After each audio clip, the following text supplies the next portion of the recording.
بسم اللہ الرحمن الرحیم.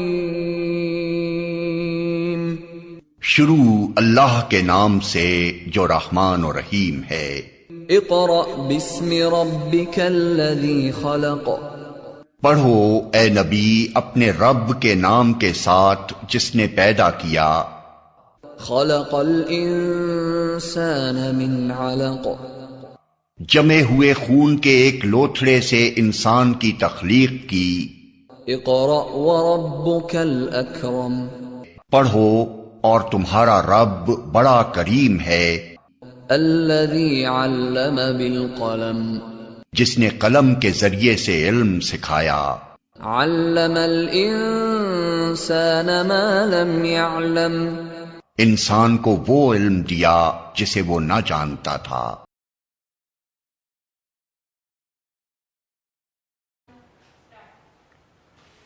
Assalamu alaikum.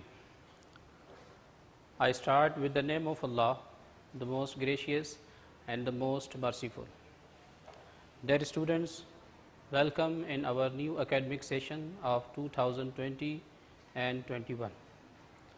Dear students, this is your Islamiyat period and I will teach you Islamiyat of class 9. As you all are well aware that new scheme of syllabus of Board of Secondary Education has been changed. Islamiyat of class 10 has been included in class 9. So dear students, first of all I would like to introduce your book. This is your book of Islamiyat from which we will study the Islamiyat. The original book of Islamiyat is in Urdu, which is published by Syntax Book Board Jamshoro. But this book is in Urdu. Here in our school, Islamiyat is taught in English, so we will use this one book. You can see Islamiyat for class 9 and 10, written by M.B. Jamali and published by Maktaba Faridi. We will use this book because this book covers all the syllabus of your Islamiyat subject. First of all, I would like to introduce the syllabus of Islamiyat. The syllabus of Islamiyat is consisted of 4 parts. The first part is consisted of Quranic portion, second is consisted of Hadith portion, third is consisted of Quranic and religious terminologies, and fourth part is called topic portion.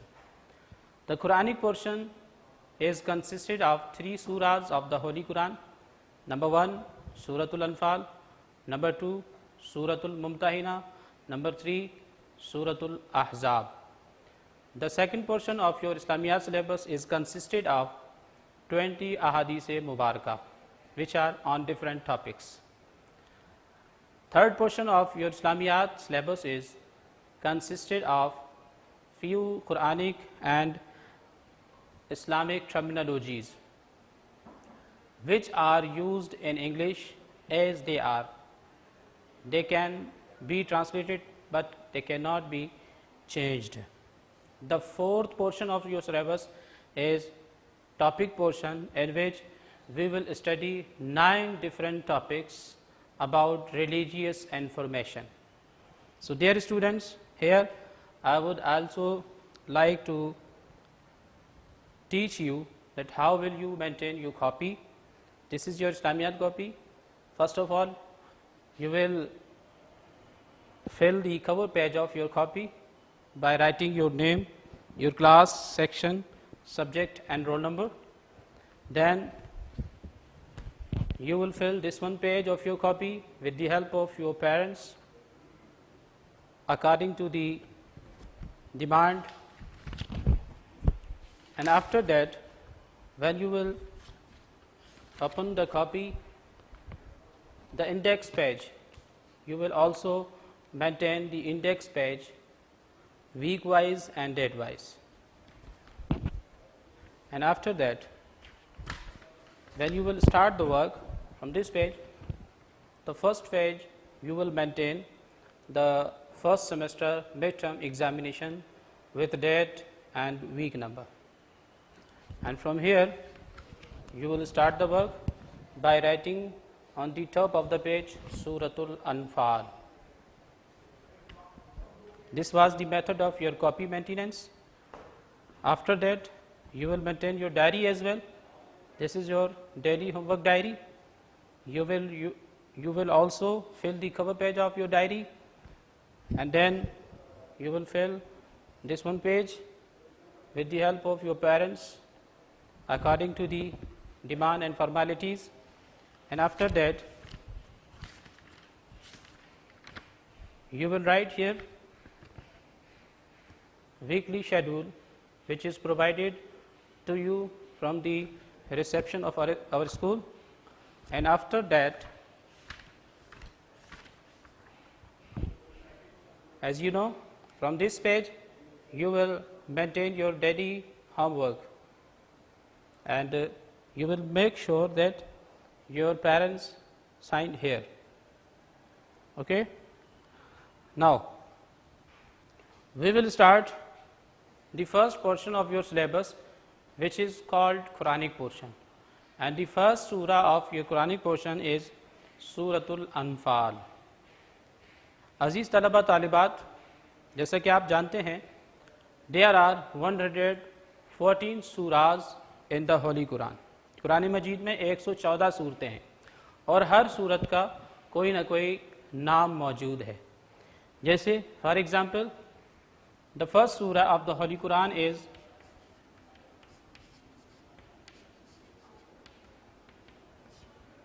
سورۃ الفاتحہ. اور بھی سورت کے بہت سارے نام ہیں. اس سورت کو سورۃ الدعا بھی کہا جاتا ہے، کیونکہ اس سورت میں دعائیہ کلمات ہیں. اہدنا الصراط المستقیم صراط الذین انعمت علیہم، کہ اللہ ہمیں سیدھے راستے پر چلا، راستہ ان لوگوں کا جن پر تو نے انعام فرمایا. تو اس سورت کو اس لیے سورۃ الدعا بھی کہا جاتا ہے. لیکن جو مشہور نام ہے اس سورت کا، جو قرآن پاک میں لکھا ہوتا ہے، وہ ہے سورۃ الفاتحہ. فاتحہ means the opening، یعنی افتتاح.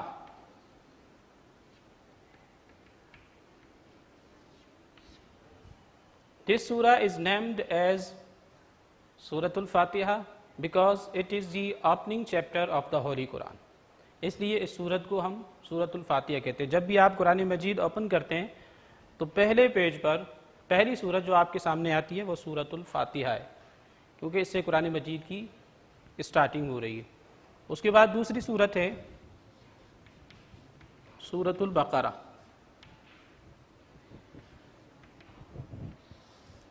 یعنی گائے والی سورت. اور آپ جانتے ہیں کہ قرآن مجید کی یہ سب سے بڑی سورت ہے، تقریباً 2.5 پارے کی یہ سورت ہے. اب اس کا مطلب یہ نہیں ہے کہ اس کا نام بقرہ یعنی گائے والی سورت رکھا گیا تو آپ اس میں گائے کے بارے میں پڑھیں گے کہ گائے کس طرح کا جانور ہے. نہیں، بلکہ بنی اسرائیل کی قوم میں ایک خاص واقعہ، خاص انسیڈنٹ پیش آیا تھا گائے کا. ایک شخص قتل ہوا تھا اور پھر اس کے لیے گائے ذبح کرنی پڑی تھی. موسیٰ علیہ السلام نے اللہ سے دعا کی تھی، اور پھر اس گائے کے ذبح کرنے سے پتہ چلا تھا کہ اس شخص کا قاتل کون ہے اور کس طرح اسے کیفر کردار تک پہنچایا گیا. یہ پورا ایک واقعہ اس سورت میں ایک رکوع کے اندر موجود ہے. اس خاص واقعے اور انسیڈنٹ کی وجہ سے اس سورت کو سورۃ البقرہ کا نام دیا گیا، یعنی گائے والی سورت. ڈیئر اسٹوڈنٹس، اسی طرح اور بھی بہت ساری مثالیں دی جا سکتی ہیں. جیسے کہ قرآن مجید کی ایک سورت ہے جسے سورۃ الفیل کا نام دیا گیا. اور فیل عربی زبان میں ایلیفینٹ کو کہتے ہیں، یعنی ہاتھی. ہاتھی والی سورت.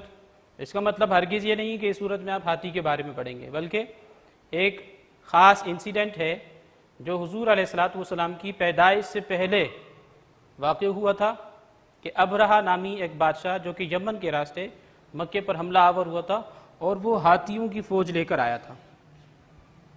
گھوڑ سواری اور اونٹ کے اوپر سوار ہو کر تو لوگ آتے تھے فوج لے کے، لیکن ایک انوکھی فوج لے کر آیا تھا، ہاتھیوں والی فوج.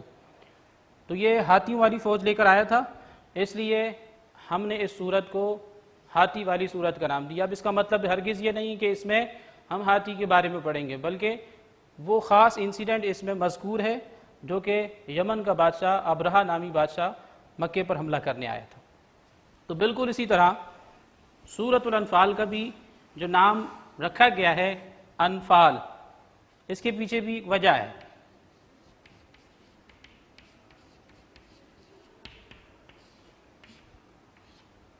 سب سے پہلے ہمیں پتہ ہونا چاہیے کہ انفال کا معنی کیا ہے۔ انفال کہتے ہیں اینیمی لیفٹ اوور کو،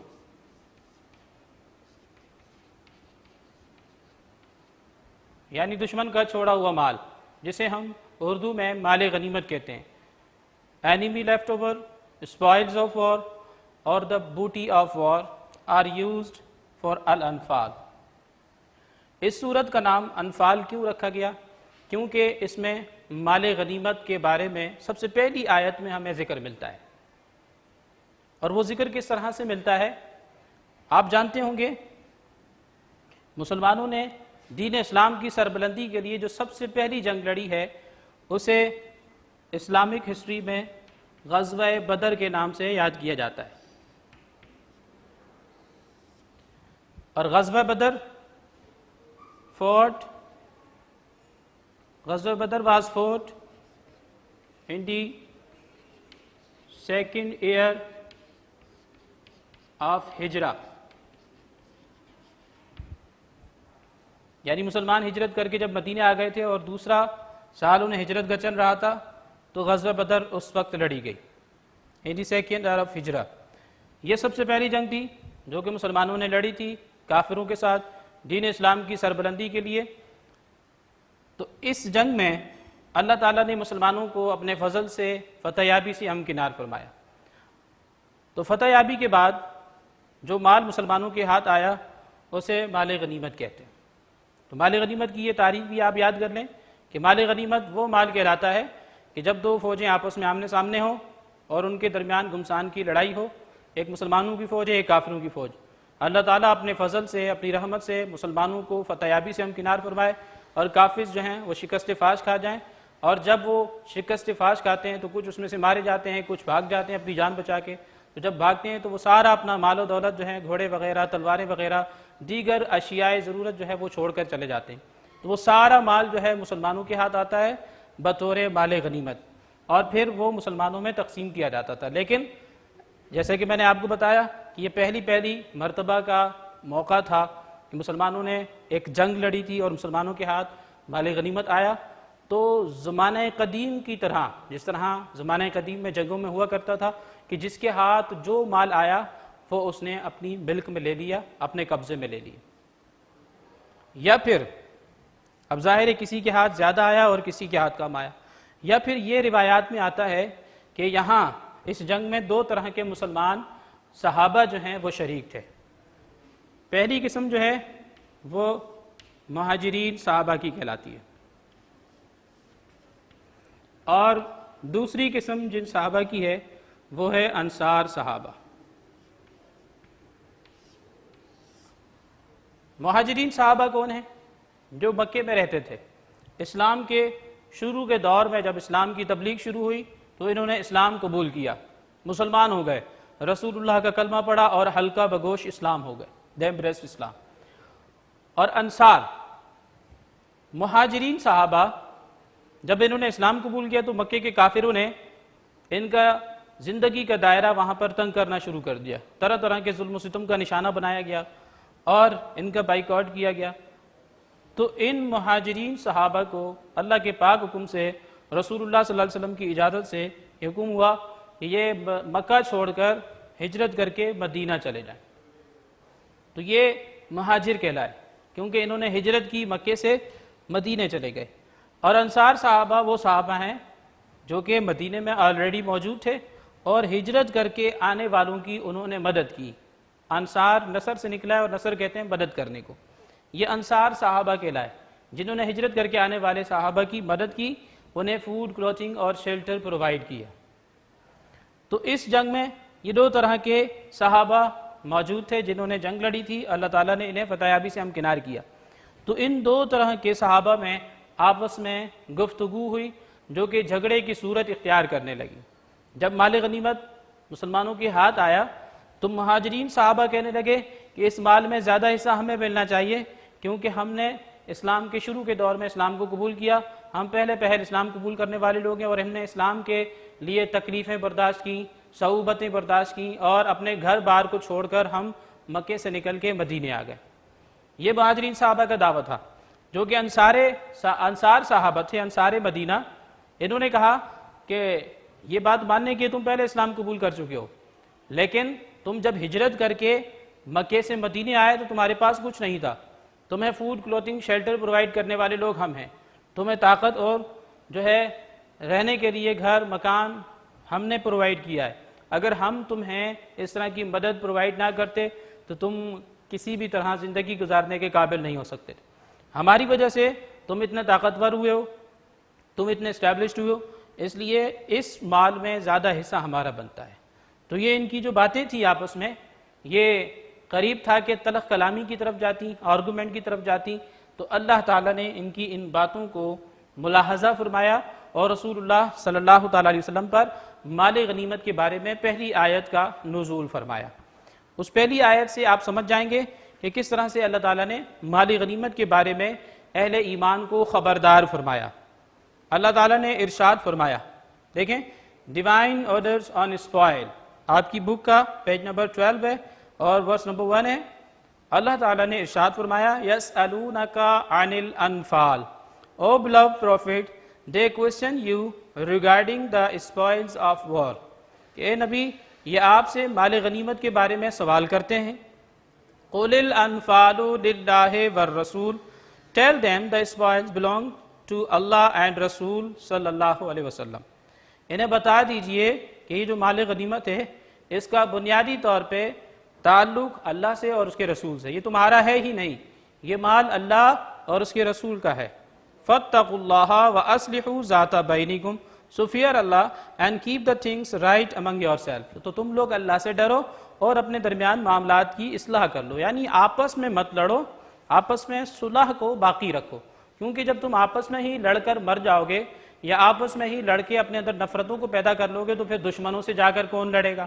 اس لیے مسلمانوں کو آپس میں لڑنے سے اللہ تعالیٰ نے اس آیت میں منع فرمایا ہے، اور ارشاد فرمایا اسی آیت کے آخر میں وَأَطِيعُوا اللَّهَ وَرَسُولَهُ إِن كُنتُم مُؤْمِنِينَ، and obey Allah and His Rasul messenger if you are believers، اور پیروی کرو، اطاعت کرو، فرما برداری کرو اللہ کی اور اس کے رسول کی اگر تم مومن ہو۔ تو ایمان والوں کو یہ حکم دیا گیا کہ وہ ہر حال میں اللہ اور اس کے رسول کی پیروی کریں گے، اگر پیروی کرتے رہتے ہیں ہر حال میں اللہ اور اس کے رسول کی تو وہ مومن کہلاتے ہیں۔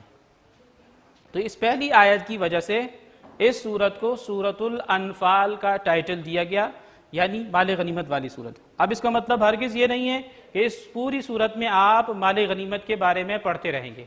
ایک آیت اور آئے گی آگے چل کے، سورہ انفال کی آیت نمبر 41 ہے، آیت نمبر 41، جس میں the methodology for the distribution of the spoils of war آپ کو پڑھایا جائے گا۔ بس یہ دو آیتیں ہیں مال غنیمت کے بارے میں، باقی اس سورت میں کیا چیزیں ہیں، کیونکہ اس کی صرف دو آیتیں تو ہیں نہیں۔ سورۃ الانفال میں 75 ورسز ہیں، اس میں رکوع 10 ہیں، اور یہ سورت نازل ہوئی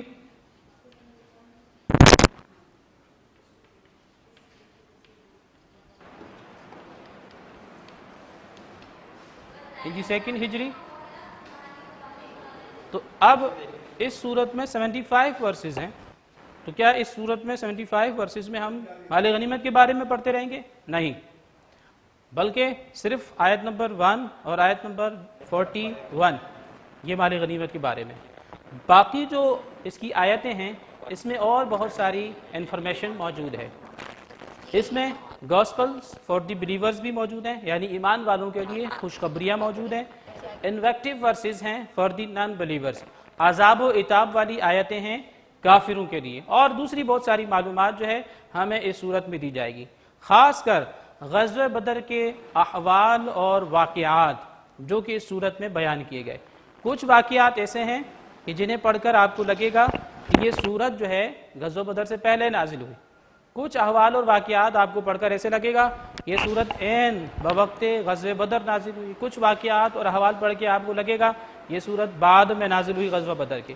لیکن کلی طور پہ یہ کہا جاتا ہے دس سورہ was revealed after the battle of Badr in the second year of ہجرہ.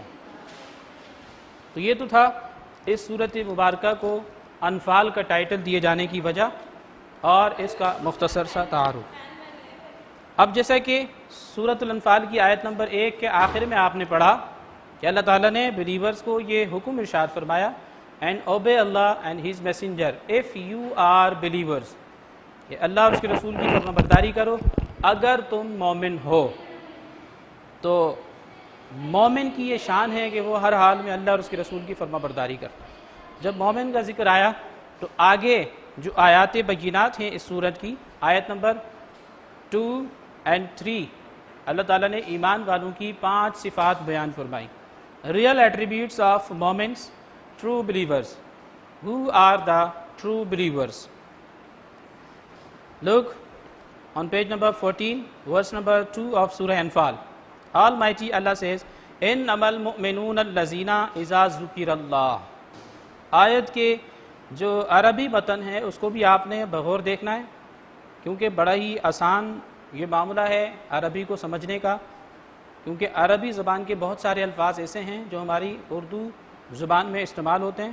ان الفاظ کو دیکھ کر اور ان پہ تھوڑا سا غور و فکر کرنے کے بعد آپ کو سمجھ میں آ جائے گا کہ اس لفظ کا مفہوم یا اس کا معنی کیا بنتا ہے. اگر پھر بھی سمجھ میں نہ آئے تو آگے ٹرانسلیشن موجود ہے، آپ کو لیکچر میں اردو میں بتایا جا رہا ہے تو آپ اس سے بھی بآسانی سمجھ سکتے ہیں. پہلی کوالٹی ایمان والوں کی بیان کرتے ہوئے اللہ رب العالمین نے ارشاد فرمایا انما المؤمنون الذین اذا ذکر اللہ وجلت قلوبہم. Believers are only those whose hearts tremble when Allah's name is mentioned. بے شک ایمان والے وہی ہیں جب اللہ کا نام ان کے سامنے لیا جاتا ہے ان کے دل ڈر جاتے ہیں، ان کے اوپر لرزہ طاری ہو جاتا ہے، کیونکہ ان کے سامنے کسی معمولی ہستی کا نام نہیں لیا جا رہا بلکہ وہ جانتے ہیں کہ ان کے سامنے ان کے رازق، ان کے خالق، ان کے مالک، ان کے پروردگار کا نام لیا جا رہا ہے. اس کا مشاہدہ اگر آپ کرنا چاہیں عزیز طلبہ اور طالبات، آپ نے اپنے گھروں میں اپنی والدہ کو دیکھا ہوگا، بڑی بہن کو دیکھا ہوگا کہ جب مسجد سے آذان کی آواز آتی ہے یعنی اللہ کا نام پکارا جاتا ہے تو ہمارے گھروں میں کیا ہوتا ہے، ہماری مائیں بہنیں اگر سر پہ ان کے دوپٹہ نہیں ہوتا تو سر پہ وہ دوپٹہ اوڑھ لیتی ہیں، یا اگر کوئی لیٹا ہوتا ہے تو اس کے دل میں اللہ کا ڈر اور خوف پیدا ہوتا ہے کہ یہ میرے اللہ کا نام ہے، تو وہ ادب کے تقاضے کو پورا کرتے ہوئے اٹھ کے بیٹھ جاتے ہیں. تو یہ ایمان کی پہلی صفت ہے کہ جب بھی اللہ کا نام آپ کے سامنے لیا جائے گا تو آپ کے دل ڈر جائیں گے. دوسری صفت بیان کرتے ہوئے اللہ تعالیٰ نے ارشاد فرمایا وَإِذَا تُلِيَتْ عَلَيْهِمْ آيَاتُهُ زَادَتْهُمْ إِيمَانًا. And when his verses are recited to them, it increases their faith. اور جب اللہ کی آیتیں ان کے سامنے پڑھی جاتی ہیں، تلاوت کی جاتی ہیں، تلیت یعنی تلاوت کی جاتی ہیں علیہم ان پر، آیاتو اللہ کی آیتیں، زادتہم تو ان کا ایمان زیادہ ہو جاتا ہے، ایمانا ان کا ایمان بڑھ جاتا ہے. ایمان والوں کی دوسری صفت یا دوسری نشانی یہ ہے کہ اللہ کی آیتوں کو سن کر ان کے ایمان میں تازگی اور بہار پیدا ہو جاتی ہے، ان کے ایمان میں اضافہ ہو جاتا ہے. اس کے لیے سب سے اہم بات یہ ہے کہ جب اللہ کی آیتیں آپ سنیں تو وہ آپ کو سمجھ میں بھی آنی چاہیے. آج کے اس سبق میں جو آپ نے 1 to 4 ورسز پڑھی ہیں ان کے مطابق جو کوشچن ہے، کوشچن نمبر 1 2 یہ آپ نے میمورائز کرنا ہے اور اس کے ساتھ ساتھ آپ نے ورسز کی ٹرانسلیشن بھی یاد کرنی ہے. آپ کے ایگزام میں پوری آیتیں نہیں آ جاتی بلکہ آیتوں کے کچھ پارٹس آتے ہیں. Selected parts of the verses you have to memorise as you can observe here on page number 13. Question number 2 میں دیکھیے، ایکسرسائز ہے یہ، اطیعوا اللہ و رسولہ ان کنتم مؤمنین. یہ پہلی آیت کا ایک چھوٹا سا حصہ ہے. آپ نے اس آیت کو بھی یاد کرنا ہے، ساتھ میں اس کی ٹرانسلیشن. نیچے پیراگراف میں ایکسپلینیشن موجود ہے، آپ نے ایکسپلینیشن میمورائز نہیں کرنی کیونکہ it is not required in your exam. پھر اس کے بعد دوسری آیت کا ایک حصہ یہاں موجود ہے، اذا تلیت علیہم آیاتہ زادتہم ایمانا. اس آیت کے ساتھ اس کی ٹرانسلیشن آپ نے یاد کرنی ہے، اور اس کے بعد آپ کے پاس اسی طرح ایکسرسائزز میں یہ پارٹس آف دی ورسز آتے جائیں گے، اور آپ نے جیسے جیسے سبق آپ کو پڑھایا جاتا رہے گا اسے آپ نے یاد کرنا ہے۔ اللہ تعالی ہمیں صحیح معنوں میں قرآن مجید کو پڑھنے، اسے سمجھنے اور اس پر عمل پیرا ہونے کی توفیق رفیق عطا فرمائے۔ آمین۔ اللہ حافظ، فی امان اللہ۔